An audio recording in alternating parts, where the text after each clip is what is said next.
கதை நேரம். இருட்டின் அழைப்பு.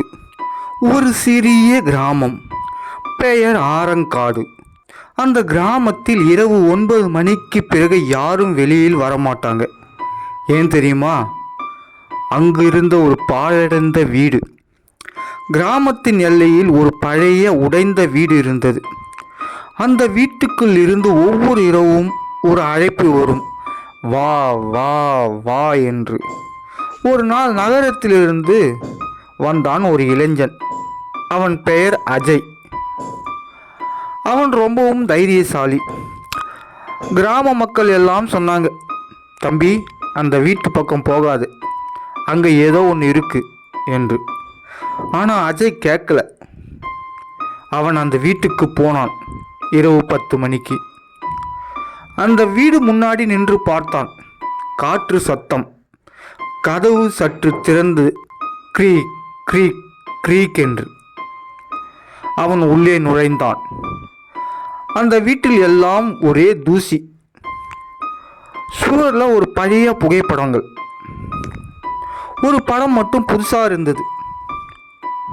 அஜய் அதை பார்த்தான்.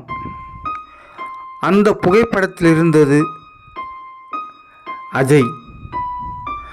அவன் அதிர்ச்சியில் திரும்பினான். அப்போதுதான் அந்த சத்தம் கேட்டது, நீ வந்துட்டியா என்று. அவன் பின்னால் நின்றது ஒரு கருப்பு நிழல். அவன் ஓட ஆரம்பித்தான். ஆனால் கதவு மூடப்பட்டு இருந்தது.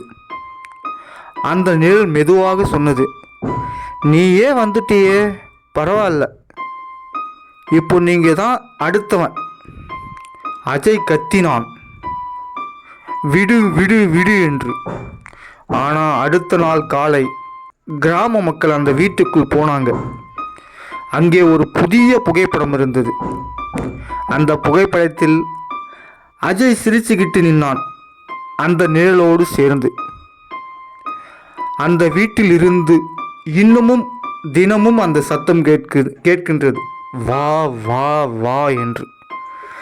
உறவுகளே, இந்த கதை பிடிச்சிருந்தா லைக் பண்ணுங்கள், ஷேர் பண்ணுங்கள், சப்ஸ்கிரைப் பண்ணுங்கள்.